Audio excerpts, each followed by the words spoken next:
who produce lime. We extract limestone, we make it from the limestone lime. Lime is not a B2C product, so more than likely you have never bought lime at the supermarket. However, we can find lime in our everyday life. Here, for instance, in this room, you have lime in the manufacturing of the painting. You have lime here that has been used to manufacture the ground. So the lime is really a product that is used in a lot of other products. So we will first present you Carmeuse, and after that I will drive you to our in our knowledge management program, explaining what we are doing in terms of knowledge management at Carmeuse, explaining also what are our barriers, what are our new challenges, and then I will leave the floor to Sandra. She will explain you a new project. So knowledge management is something that is already ongoing. Sandra will present you what is still a project, which is to implement a still missing part till now, which is how to archive our electronic information. And as Mr. Lizin said, we will have finally a discussion and we will be available to answer all your questions you may have.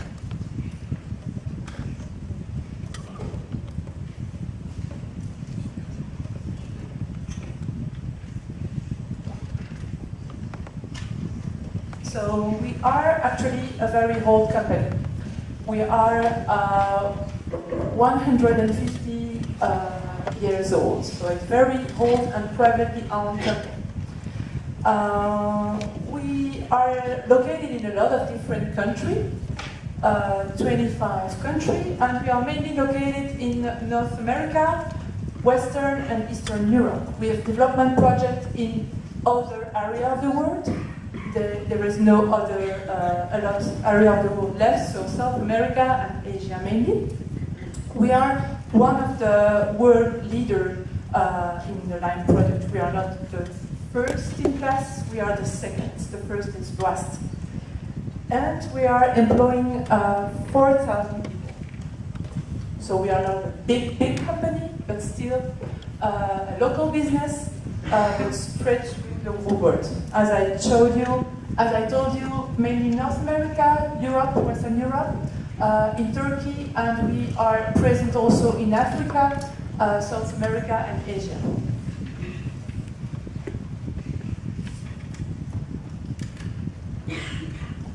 So, as I told you previously, we own our quarries. Quarries are a deposit of stone where we extract, or I say we, it's not me, it's our engineers or the population. We extract limestone, and then from this limestone, sorry, there's a...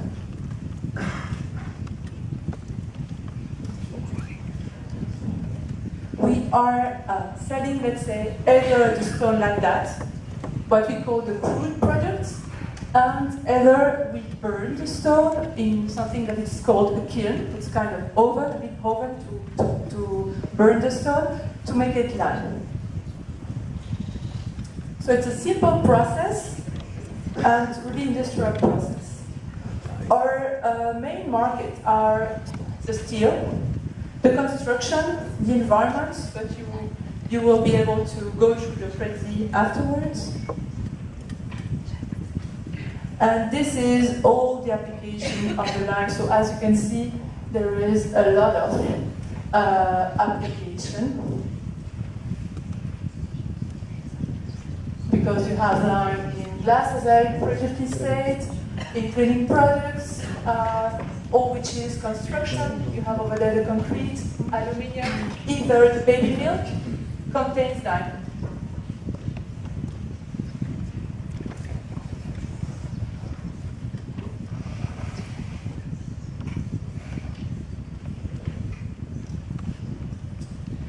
We like to say that we are a 5-star service company with, let's say, an application technology department, which is a department who is offering the support, technical technical support to our customer to make sure the process of the customer is really well using the lime. So we are really customer oriented.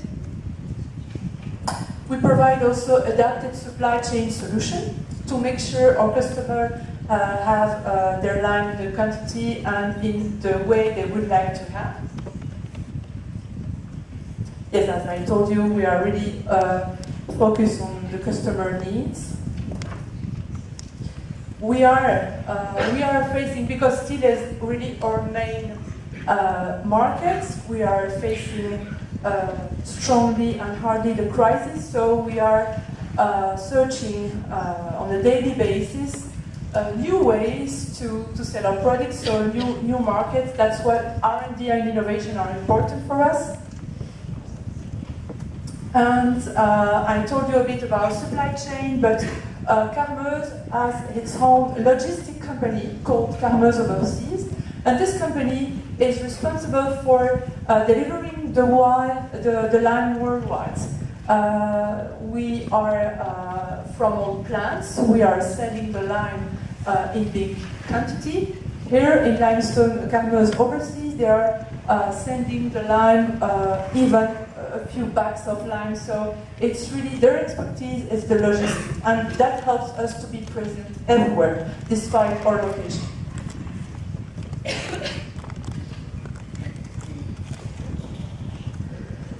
Our vision is to be the reference in the lime sector, let's say.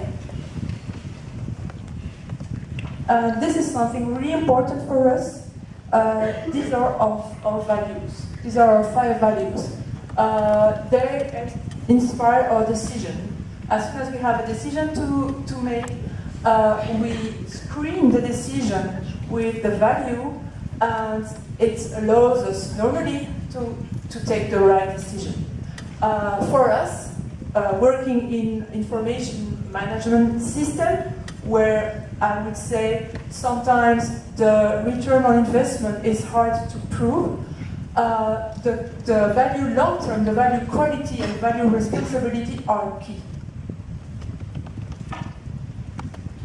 And finally, Carmeuse has developed for a few years a sustainability approach, which is based on 3 important aspects. We called that our 3 pillars, or the 3 Ps. Prosperity, because our goal first is to do business, to create something with a natural product and to sell it. This is really our first rationale, let's say. We know that we wouldn't be able to do that without our people, so that's why the people, the P from people is really important. And finally, we are really aware that we are, let's say, borrowing natural resource, so it's important for us to take care of the planet.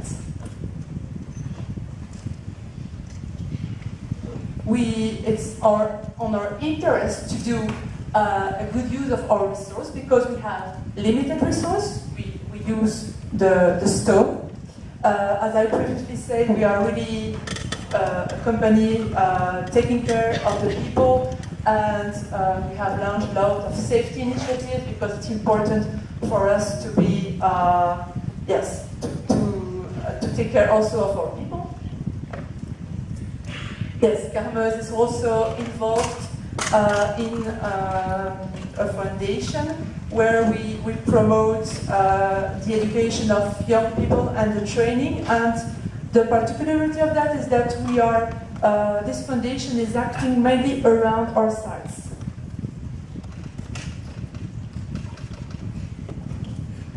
Another example of our people focus. Yes, so you maybe know or not that when the lime, we are producing CO2 twice, let's say. First of all, naturally, when the lime is created, it produces CO2. That's a natural reaction. But we are also producing CO2 with our kilns. It is bad for the environment and it costs us a lot. So that's why we are constantly looking for alternative solution to classical fuels. And that's it for the presentation of the company.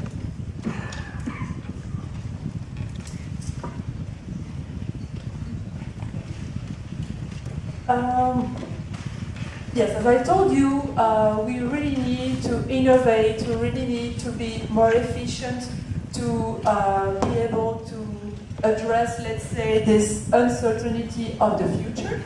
And to help us in that, we are using and we have developed methodology or norms. So I've put some examples. The one which is well known is ISO norm. We are certified in environment and quality. And the other one is TPM for total productive maintenance. It's a methodology of continuous improvement. And the knowledge management is also, let's say, in the scope of continuous improvement, looking for efficiency, do more and better with the same. This is all the same strength, let's say. And we are trying to be aligned to reinforce our energy with the other responsible of those methodologies.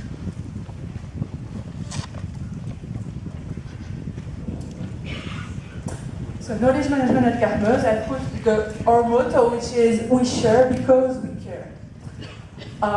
Because it's important for us. Our knowledge is really key for us because we cannot find on the market new students coming from the university and being able from D2 to operate a kiln, for instance. So there are part of our knowledge that are really, really key for us, and that's why we are taking care of it. The knowledge is not something that is flowing naturally through the company. So it's something sticky. And if we don't pay attention to it, it won't flow to the right person. And knowledge management is basically a means to facilitate this flow of knowledge to, we say, institutionalize, make it systematic. And that's really my job and the one of my colleagues. So I will explain you first our first step in knowledge management. What does it bring to the company? I will just give you an overview of our initiatives and then explain you what are the barriers we are facing. These are our first step in knowledge management. So as you can say, Carmeuse was already managing its knowledge 20, almost 30 years ago. There were a concern to really formalize and capture the knowledge. In the past, let's say that the concern was really to capture. It wasn't, let's say, a goal of risk manager. Capture to avoid the risk if someone leaves the company. Now, in these years, let's say, in this period, we are more focusing on collaboration, making people, encouraging people to meet, talk, to share, and we are less strongly focused on capturing. This is still important, but it's not the only way to deal with knowledge, and doing only capture of knowledge is not a good way to do it. That's why we have this is the knowledge management logo of Carmeuse, the head with the 3 arrows, highlighting 3 important steps. To share knowledge, we have to create it, or to reuse, or to recycle, taking from outside.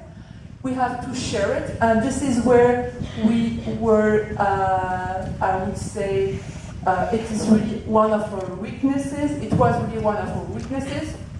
And we have to capture with the keep step. So we launched this program 3 years ago. And the first thing was, okay, actually we launched this knowledge management program based on a belief of our CEO. And we decided to create a team. And let's say a governance team, to use a big word, with a sponsor, with a steering committee. In the steering committee we have representatives of the key parts of our businesses, so technical side, sales and marketing, but also training, also the people from the operation. And we are a team of 3 people dedicated, not full-time, but dedicated to knowledge management with European CAM officer. I am the European CAM officer. I have one of my colleagues in North America. Our corporate office in North America are based in Pittsburgh, in Pennsylvania. And we are working closely together. And we have also a group COP leader. I will explain you later on what a COP is and why we have decided to allocate to these special initiatives 1 person. So as I told you, we have begun knowledge management 3 years ago, and at the very beginning of the project, we wanted to embrace everything. We wanted to share best practices, we were really enthusiastic, and we launched a lot of projects. And then we realized that, okay, we were only, at that time, only 2, and we won't have, let's say, the workforce to drive our project, to conduct our project, and to achieve them. So we decided to refocus, and we have lived, let's say, an assessment from a consulting company, which is called EPQC. They have plenty of nice, let's say, articles, literature. If you go to their site, it's epqc.org. And they told us, okay, if you want to be successful with your knowledge management program, you have really to align your activity on the business. You have really to spend time to show the value of knowledge management. You have to work on people engagement, and you have to identify performance indicators to show how you progress, to show how you impact. And starting from that, we have begun to work really on our value for the company. So what does the knowledge management program bring to the company? As I told you, knowledge is a key factor of success. It's a key factor for the day-to-day business, but it's also a key factor, let's say, to acquire new plans, new things, new markets. Because if we have the knowledge, we will be ready to operate the new plans. If we have the knowledge, we will be ready to serve correctly our customers. So that really makes the difference between other companies who wouldn't have this knowledge. And when we did this refocus, we decided, okay, all the knowledge management, but only for the very, very critical part of our business. So the technical knowledge, let's say, the one who is really peculiar for us, which is really our knowledge. And we decided to start smaller, to refocus, with the idea and the wish that it would grow naturally, let's say.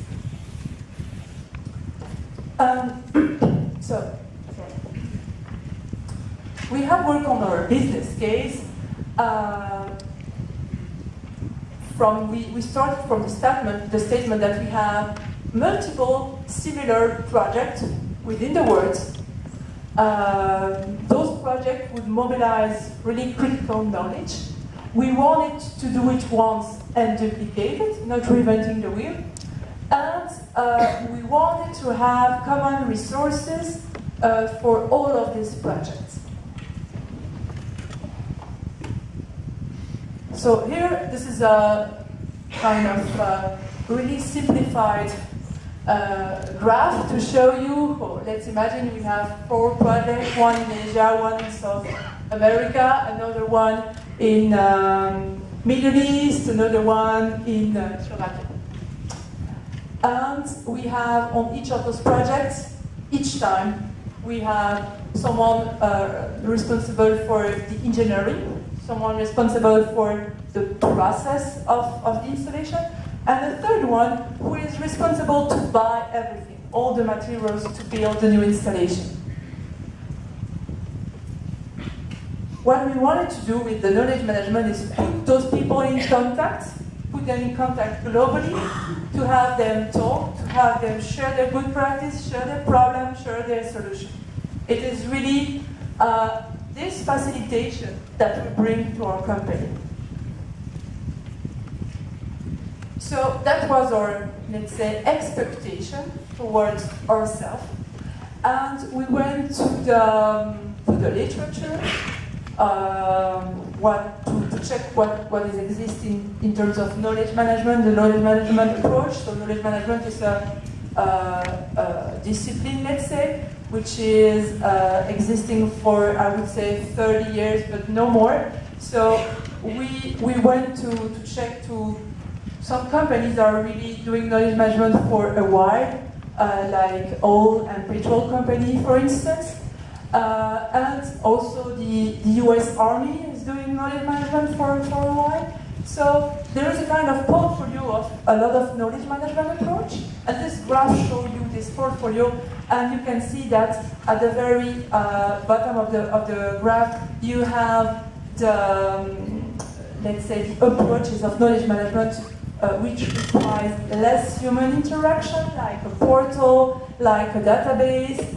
And if you go to the graph, you will see approaches would require more people intervention, let's say. So we choose from this several approaches. And these are the approaches. So the two first ones are really knowledge management approach. The third one is it's more dedicated on how to structure our content to serve our knowledge management approach. So now I will explain you those three initiatives we are working on. First one is the communities of practice that we call COP. The second one is the lessons learned process. It's something that you would find also in project management methodology, lessons learned process. And finally, I will tell you a few words about our global sharing platform. So what is a community of practice? A community of practice is a group of people. They are doing the same job, or they have the same problems, or they are involved in the same kind of initiatives. So it doesn't have to be people who are exactly the same function, but they have the same concern, they have the same interests. We want to link those people so they can share together their expertise. And the beauty of that, let's say, is that we don't want to have only experts. We have to have any kind of level of expertise. So the more junior people, we learn from the senior people. And at the end of the day, we will have more people experts. That's really our goal. So we have created, in the last years, I think, 6 communities of practice. And in past September, we have had a global management meeting. We were not there, but the big bosses of Carmeuse were there, and they appointed one of our community of practice to be the winner of the Knowledge Management Award. It is the first time that we give this kind of award. For us, it's really important to recognize the contribution of the people who are working on knowledge management initiatives and on better structuring the knowledge. So that's how the communities of practice are organized. They have a sponsor who is a member of the senior management, let's say. It's kind of stakeholder of the community of practice. And then we appoint a leader. The leader must more or less understand the topic, the subject of the community of practice, but he doesn't have to be the expert. What is important to be a leader is really to have facilitation skills, moderation skills. It's really important to be able to animate a group. It's better than be the expert. We have faced at the very first step of this initiative of Community of Practice, we have appointed a key expert, really one of our biggest experts in one of the topics, and this person was not the right person to let's say, bring this team spirit within the company, within the community of practice. And the community of practice has also core members. These are really key, let's say, people from the communities of practice. And finally, they are also interested members. I will give you an example. So I told you about this process engineers community of practice who won the award. A process engineer is the one who is responsible to operate the kiln, make it short, in our plant, or who is responsible for the crude process. So he is responsible for the transformation of our stone into lime or in other products. They have the people who are supervising, let's say, each country from the process side. And in the interested members, so we have about 100 plants. Interested members, you will find 100 more or less process engineers. So each engineer from the plant would join, would be interested or is supposed to be interested in the work of this community of practice. So what are they doing practically? They are meeting by phone because as we are already dispersed, they are meeting by phone on a monthly basis. They are using communication tool like web conference tool and conference call tool to share the screen. And they have created what we call mini teams. These are groups of 2 or 3, and they work on some topics of interest for them or for the management. In order to be able to have, and I'm sorry, the dashboard is really, I had to, let's say, erase some stuff. In order to make some promotion, let's say, for initiatives, we are publishing on our intranet a dashboard of our COP to show to the management and to anyone else the progress of each of our COP. And you can see the second column is really important, it's the value for Carmel. So we decided each time we create a group who will be focused on one topic, okay, we say, okay, let's have a look, what would be the value for us? And this helps us to prioritize if we have to dedicate more time on this group or not. And we are also showing the percentage of completion, let's say, of this project for the COP. So this was for the COP part. Second approach, more, let's say, less bigger, and we are the knowledge management officer responsible for this process. We have designed, we have recuperated, let's say, recycled a process and adapted to our needs, a process of lessons learned to be able to recognize our mistakes, to learn from it, and to learn from our successes, and to share this information. And basically, what we are doing, we are completing, let's say, an already existing project management methodology. This methodology was suggesting to capture the lessons learned at the end of a project, to check what went well, what went wrong, etc. But it was hardly done, and when it was done, it was really hard to understand. So what we are doing, we are proposing the team project, or it doesn't have to be a project necessarily. It could be also an event that has badly impacted the business. For instance, in the last winter, there were a lot of snow and really bad weather conditions in North America.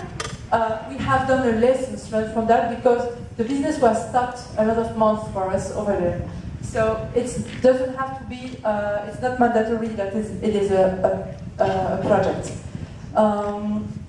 So what we are doing actually, we are asking the team to answer a survey and to prepare, let's say, a session, an in-person session that will facilitate to let everyone from the project team the opportunity to share what went well, what went wrong. And then our commitment as a knowledge management team is to share that through the group and to bring enough context So this is really understandable by our colleagues.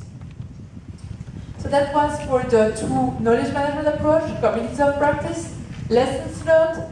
The one at the center over here, it's the SharePoint Global Platform. I have not a slide for that, but I will give you a few words on that. So we have for the moment for SharePoint, I don't know if you know this software, it's the content management tool of Microsoft. It allows to do a lot of things, and at the same, how can I say, it is not the tool that everyone would like to have, because it's often criticized. It's kind of gay. It's a very generalistic tool, good to do what he has to do, but sometimes it is quite limited. But okay, we have this tool, and we have an expertise with this tool, and we have already 3 coexisting intranets. One in North America, another one in Belgium. When I say Belgium, is the operation in Belgium. Another one for the group, which is managed, let's say, as from our HQ, group HQ, located in Louvain-la-Neuve. So with these 3 different intranets, it's really hard to share the knowledge through the group. It is really a day-to-day barrier, because we have to identify 3 times the user, and we have to cross the permission. So it's really a nightmare to manage, and for the user and for the people who manage it. So we decided to work on a global sharing platform, which will still be in SharePoint, but more than likely the last version of SharePoint, 2013, and we will migrate it, and we will really better structure our rules, our roles and responsibility, what we call governance of our SharePoint. So that's a project we will work on. We are already working on it a bit, but we will, on a more formal way, working on as from beginning of next year. And somehow we'll also make the link with this nice project. Other knowledge management initiatives that are really smaller, but that are also important. The baton passing, I will start from the left side. The baton passing is a methodology that allows to capture the knowledge when someone leaves the company, changes function. It's a way to capture mainly the tacit knowledge, what we call the tacit knowledge. If you have search for knowledge management, I guess you have heard of tacit and explicit knowledge. Explicit knowledge are more the procedures. Tacit knowledge is what is in people's heads, so the experience, the way to talk with someone, the way to look for information, so all which is not documented. Baton passing is focused preferably on that. We have also created a workflow to share practices from one site to another. So it has 2 dimensions, let's say. First of all, on our intranet, we have built a workflow to capture all the good ideas, the good practices. It has to be implemented. It's not just an idea coming from the head. It has to have been tested. And our employees are encouraged to share it through our intranet, and they are recognized for that. With this information, what are we doing? We are displaying it on screen. In the plans, we are displaying it on our intranet. However, it's hard because I would say 60% of our workers are blue collars, so are workers. They don't have systematically a computer, so workflow intranet, forget about it. That's why to complete these initiatives, we have created a network of knowledge management relays. So each of our plans is supposed to be covered by someone who is really a facilitator. This is not the person who will type and describe the practice, but really the go-to person who will explain if there are concerns, if there are questions. This is really a facilitation role to help the workers who would have good practice to share, to formalize it, to make it with the good words, with the good, let's say, ways to understand this practice, to be understandable by others. We have also developed wikis. For us, it's really new because, as I told you, we are really a traditional company, a bit cautious about IT, and we have developed 2 years ago our first wiki. So we get rid of document, let's say. We are more focusing on web content, and we are encouraging people to contribute to it. We have used the wiki, for instance, to formalize all the the ISO documentation from Carme's Western Europe part. And finally, and this is maybe, okay, it's really a short stuff, but it's really key for us. We have developed a people finder tool. Before, we had a kind of repository in our intranet that we needed to feed manually. Since then, we have now a global SAP database for all our employees, and we have worked on this phase to build a user-friendly interface because SAP is not known for user-friendliness, so we have done that, and now we are able to localize and to find anyone in the group, and it's just simple, but it's just really efficient. And you will see that, okay, it's important to have content, it's important to have knowledge formalized, but it's also important to find the person who contributed to it or who was involved in the project, so that's really a strong tool for us. This is not a water closet like Sandra told me today. It's actually a hard hat. So we are working in industry, focused on safety, or older people working on our sites are wearing safety equipment, so hard hat, gloves, shoes, and this is one of the key pieces.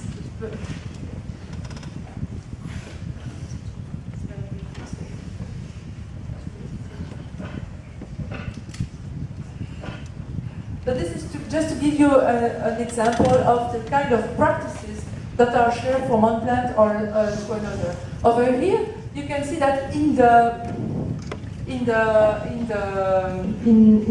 of the hat there are safety kits, and you have to imagine that we are working in very retired, let's say, environments, far from everything. So sometimes the office are really far, let's say, from the place where the guys are working. That means that if there is an accident, they could have to do 1 or 2 kilometers to go to the pharmacy. Having each person their first safety kit into their hard hat would allow them to, maybe not to save life, but actually to intervene quicker. So that's the kind of practice that can help us saving a lot of money, time, and to prevent people from to be injured. These are the barriers we are facing. As I told you, we are a global company. So these are mainly the things we are struggling with. First of all, silo mentality. Even if we are a company where we share easily, we have still this, let's say, parochial spirit, silo mentality, and we have to cut down this. We have to make people aware of knowledge management, and this has to be everywhere. It's a cultural change for Carmeuse because, as I told you previously, we are starting, let's say, from a more risk management initiatives to something that is more open, more collaborative, and we need to rely on communication tools, and it's not always something easy. So we need to work, we need collaboration tools like web conference tool, audio conference tool, that would allow us to organize conference call with 15 people. We cannot use Skype for that. We have the time constraints. We are, let's say, kind of hiring people from the business in our knowledge management initiatives. Those people have to be available. We have to convince their management that there is a value for them to be there. That's really I would say, our key barrier. We need to have people with SharePoint skills, maybe a big word, but at ease with computer. And again, with Carmeuse we have a lot of senior people, and it's not something easy to have. And finally, yes, we need a searchable database, but we will have with our new SharePoint, and we have translation issue. Imagine for the people from North America, it's really easy because they have only one language. In Europe, we have more than 8 languages. That's a cost. That's something we have to tackle, that's something we have to manage. Because if we want to reach our local workers, the local guy who is operating the machine is not fluent in English, so we have to translate to Dutch. That's time, that's cost. But we are overcoming those barriers. And I will just give you 2 examples, or let's say, beside the initiative we are working on to address those barriers. The first one is recognition. We really want to recognize the people who are contributing to the knowledge. And we have to recognize those who contribute, but also those to seek for knowledge. So those who have the reflex, let's say, to check if someone has already done something about a topic, a problem. Because the first reflex of everyone is to go on internet to check. And it's more than likely that someone else has to do it. And in that case, we are losing a lot of money, because we have plenty of people doing the same things on the internet. That goes also to, let's say, through our management. We have to have managers that encourage this knowledge sharing culture. And that's not an easy thing, because they have the pressure of the production. They are not there to produce knowledge, they are there to produce life. So the key things really is the what's in it for me. We have, each time we develop something, we involve someone, we have to have a reason for this person to do this job or this task. This is something we have to keep in mind every day. What's in it for the person who is taking part of the COP? What's in it for the one who is attending a lessons learned facilitation? And what's in it for his or her manager?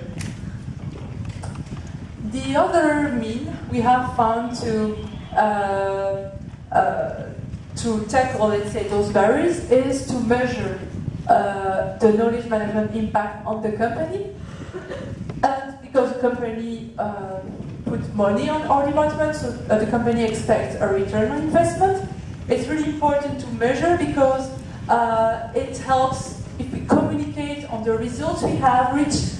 We will easily have more people from the business side.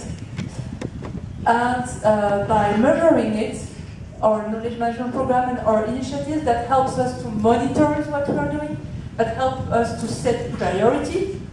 That's really important for us to steer, let's say, our initiatives. And yes, and we can choose, and we can roll out, let's say, with a priority the initiatives which are more valuable for a company. But that's the reason why we have to measure our impact. So as a conclusion, then I will let the floor to Sandra. We share because we care, but also because it brings us value. I give you a short overview about our key initiatives, communities of practice, lessons learned, and other, like I told you, remember the people finder, that's really simple and clever, I would say, but that's really key. So it's not that because something is simple that is not, there is no value. And remember that while we are addressing and overcoming our barriers, we are always keeping in mind the what's in it for me, which is really our way to sell our knowledge management initiatives to our colleagues from the business. And now I will let the floor to Sandra, who will explain something which is still a project, which is in a more narrow scope, because her scope is Karme's Western Europe, not a global scope, and it will be linked to knowledge management. It will be linked also, it's really strongly linked to the value I've showed you, the long term, the quality, and the responsibility. Okay, good evening. My name is Sandra. I'm Flamand. I'm working in Karme since 2011 as document management responsible. I'm in charge of the archives, of the document management, and more recently of the scientific watch for the department. And before that, I used to work as a librarian in the Nuclear Energy Research Center in France. I would like to present to you on the project. It will be presented to the management before the end of the year. This presentation is a summary of the preliminary study made for DocSafe training this year. First of all, does everybody know what is the EDM? EDM is the acronym for Electronic Data Management. In Karme's, is the intranet, one piece of EDM is the intranet portal on SharePoint. And I will give you a brief definition of archive. The goal of the archive is to collect and store materials such as recording documents or computer files so that they can be found and used when they are needed. The presentation will be divided in 5 parts. What is the scope of the department? Marie explained it. Presentation of all information structure in field in Karme's HQ, the strengths and the weaknesses. A brief explanation of need analysis from a technical, a law, and an organizational point of view. Then I will present to you the focus we choose to make on specific documents and the solution itself. I will end my presentation with an update. Okay. So the department management, as Marie said, a scope very limited. It's located in HQ and in Western Europe. It means that we do not intervene in USA. The team is 1.5 full-time equivalent. We deal with paper archive. To give you a number, we deal with 2,000 boxes, and it represents 2 kilometers of aligned boxes. So it's very long. The size of EDM is 32.6 gigabytes. Intranet and document database represent almost 300,000 files. And we record a very long-term deadlines on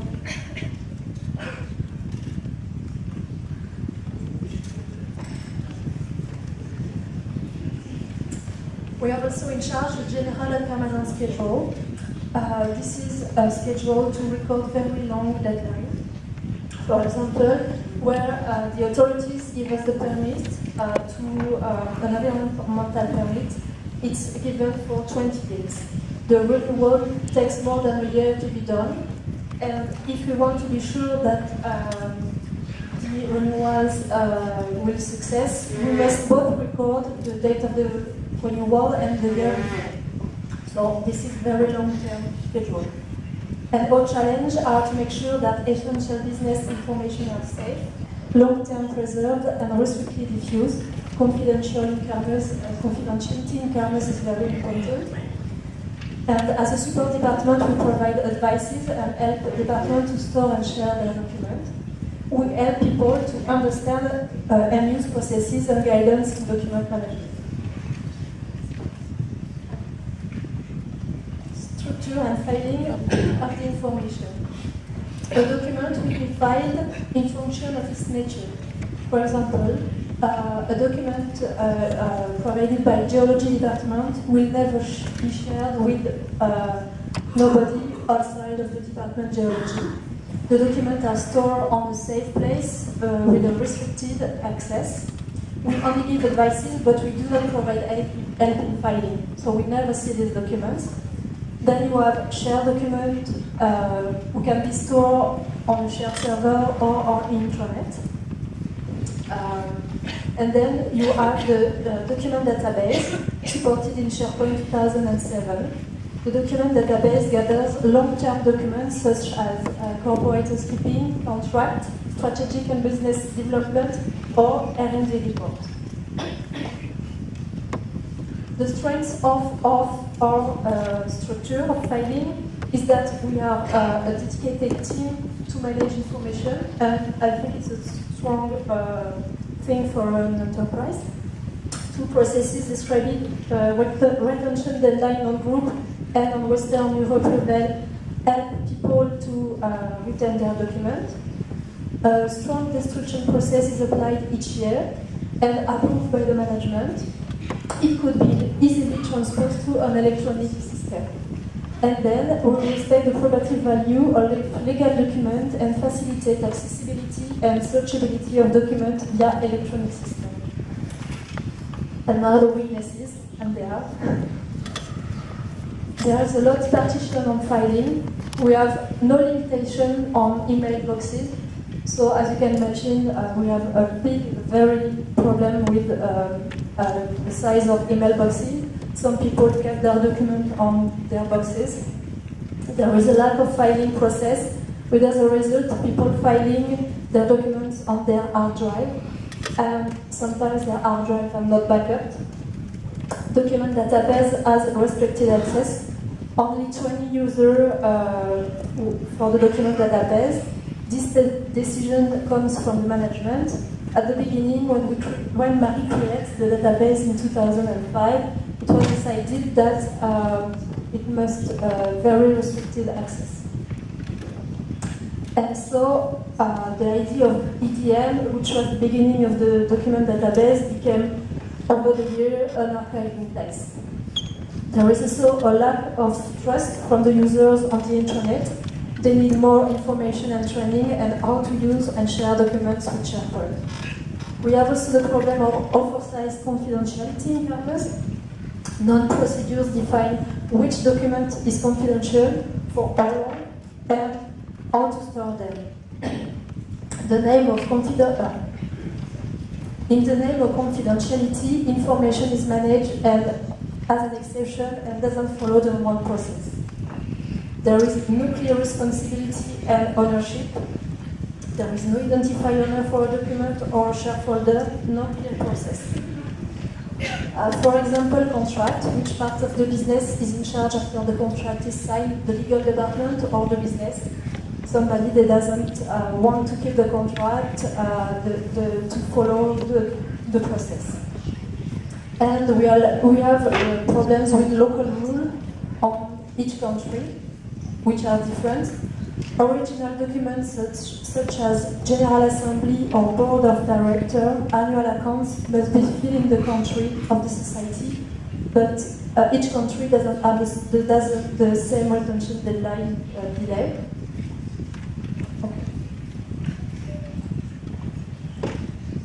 So, to overcome these weaknesses, the department decides to take initiative to encourage people to reorganize and to be recognized as the department of reference in information management. So, to do this, we provide a training each year to the newcomers. We present the filing structure and check if an access is necessary to the document database. We use each opportunity to explain the contract process to avoid lost or invalid contract, because an invalid contract is not an archived contract. And in our plant in Sale, we have many departments and archives to deal with, but no archivists. So we decided to create an archivist, a network of archivists. They are in charge of the archives of their department, and they provide help to the people from their department. And we, as archivists, we provide them training and help them to manage these archives. We created this network last year, and we hope to create a bigger network in Europe for the next few years.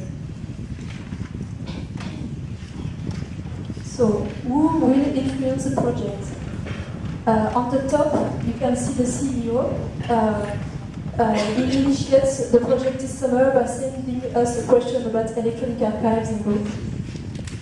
And he recommends people to initiate task force. This task force at the center provides recommendation to the CEO, must provide to the CEO recommendation before the end of the year. The first meeting of the task force happened in September, and I will talk about you of the results at the end of the presentation. And on the right, you see the Knowledge Management Initiative, and I hope Knowledge Management will support the project, I'm sure. And then you have the IT team. The IT team is leading the Intranet project, and it will impact our choice, the software. It will impact the choice of the software. And finally, we are the Department of Document Management. We instigate the project. So we decided to make a focus on 3 types of documents from a law point of view, because the law imposes to us to keep documents on a long-term basis. The most important are the contracts. Regulation in the Civil Code decrees that the unique original proof of a contract is a signed paper one. But to facilitate exchange, we decide to scan the contract and to transmit the contract to the legal department or to the business, only the PDF, not the original paper. There is also the document of the corporate housekeeping. The Code of Society decrees that the original paper must be stored in the country, as I said before, until 5 years after the compulsory of the society here in Belgium. And finally, we decide to focus our project on individual files. Personal data law decrees that the data must be stored in the country.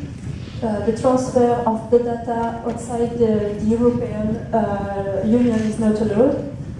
And the purpose of archiving is to preserve the data until the legal period of retention is achieved. No commercial use will be done with the data. To respect the law, research and consultation of documents must be tracked and saved.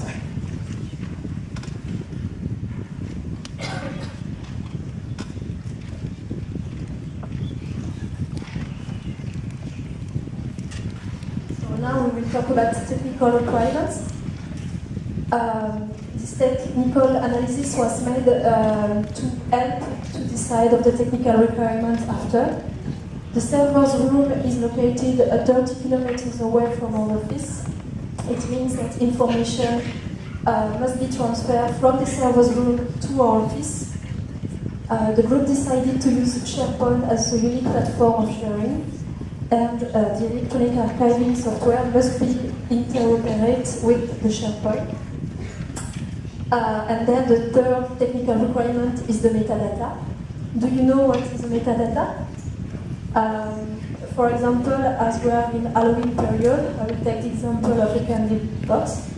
You have your box and you have a candy. If you eat your candy, it's your document. If you read what is inscribed on your box, it's the metadata. You will have the name of the candy, the last date of consummation, and the ingredients. And there is a process which is called the Dublin Core. The Dublin Core is a standard of 15 properties for use in resource description. We decide to follow the Dublin Core.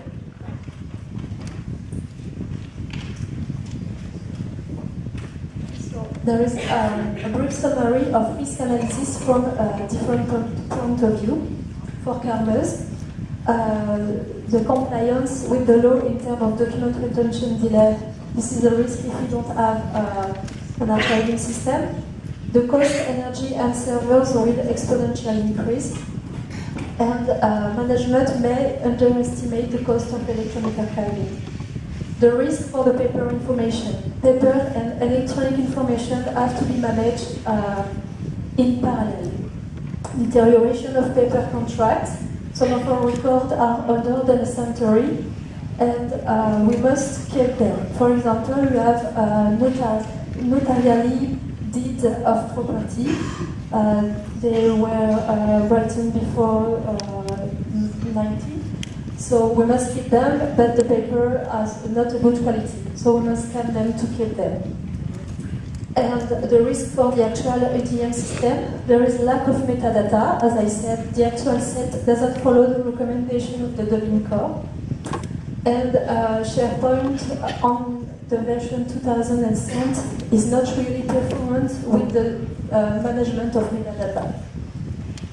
And there is also a need of ergonomic improvement. And also, one of the risks is we have today no safety kit to prevent flooding or power cut. For example, Carmeuse HQ is in a zone who could suffer from power cut this winter. So we are very exposed, and we must plan something in a few months. So don't be afraid. This is the solution suggested. This diagram shows how should work the future electronic document system. Only the few steps in green will be automated. This is the authentication of user via the existing Active Directory system, import of document in the system after scanning, monthly report, annual collect of time, limit exceed, and notification to certificate the destruction of document. Finally,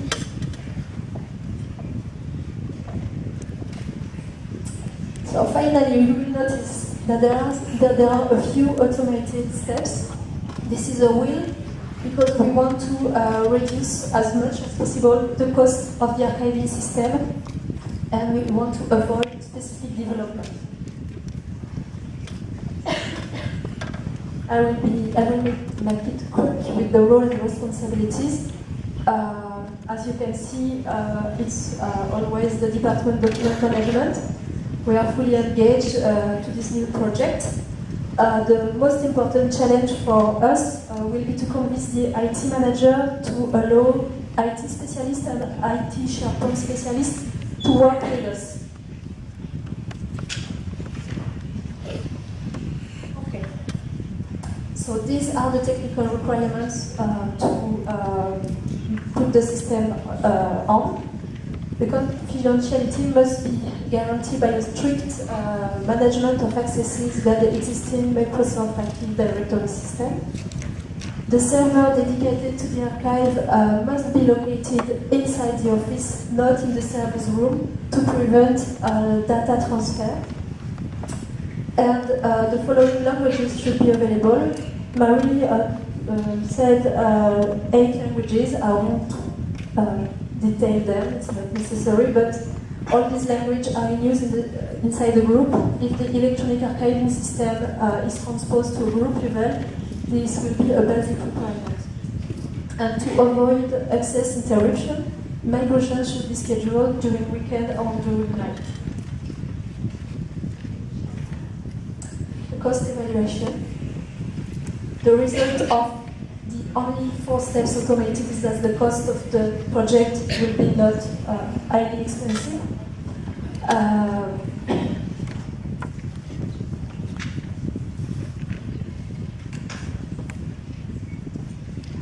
So, brief update. The team provides an action plan. The task force team provides an action plan. They will try to achieve it before the end of the year. The department management will propose to include the electronic archive project as a pilot project for the task management. This is a very good news for our department because with this new project group level on electronic data management, we can have a big window on our project. At the same time, we decide to start working on the project by mapping the document database structure. One part of the information will be migrated in the new electronic archiving system. The other part will be reclassified in the Intranet, the global shared platform.